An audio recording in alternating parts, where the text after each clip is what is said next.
The long hand is pointing straight up, so it's something o'clock.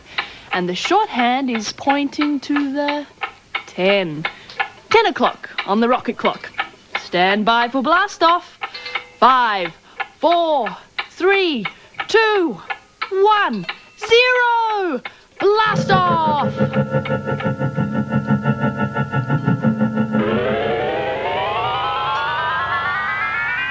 And behind the clock, a koala sitting in the branches with a baby on her back.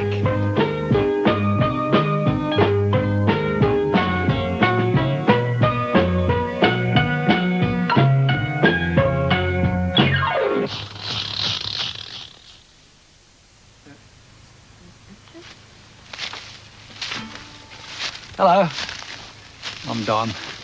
I'm going to tell you a story today about a koala family. A koala and a family lived high in a gum tree, eating fresh green leaves all day long. One day, a terrible fire swept through the bush. It roared and crackled until all the trees were charred and burned. Koala and her family just managed to escape in time, but now had to find a new home. Koala and her family searching for a brand new tree, a tree that they could call their own, a place to call their home. Well, they walked and they walked for days and days, and at last they came to a gum tree that looked just right. It had tall, strong branches covered with fresh leaves. At last, their search was over. Koala and her family, happy with their brand new tree, a tree that they could call their own, a place to make their home. Koala and her family climbed up into the branches of the gum tree and settled down into their new home. After a delicious meal of fresh gum leaves, they were ready to go to sleep. Koala and her family went to sleep in their brand new tree, a tree that they could call their own, a place to call their home.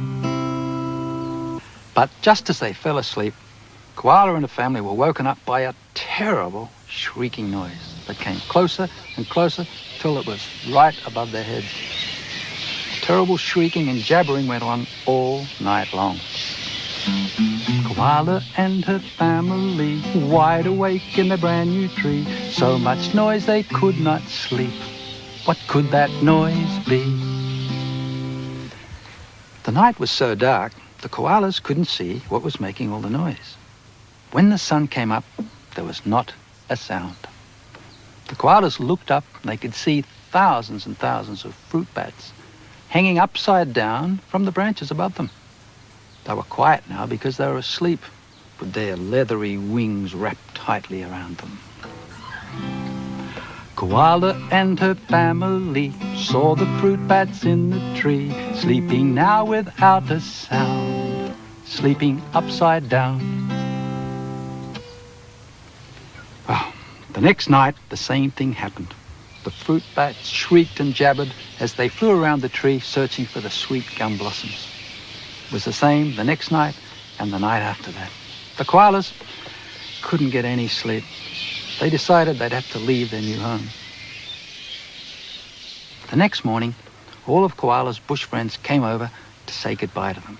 The cockatoo, the kookaburra and the currawong perched on a tree and sang a song to say goodbye. Koala and her family had a farewell party with all their bush friends dropping by. So sad to say goodbye. As more and more bush friends arrived, the noise got louder and louder. Then Koala felt a tap on her shoulder. "Excuse me," said a little voice. It was a tired and bleary-eyed fruit bat. "Excuse me," said the fruit bat. "We're trying to get some sleep, and your noisy party is keeping us awake." "Oh, I'm sorry," said the koala.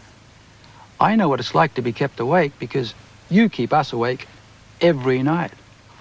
Oh, I'm sorry," said the fruit bat. I didn't realize that." Then they agreed on a plan. The koala wouldn't have any more noisy parties during the daytime, and the fruit bats would go searching for their food in other trees. And when they came back to the koala's tree, they would be very, very quiet. Koala and her family, so glad that they could agree. Now they had a place of their own, a place to call their home. That's the end of the story.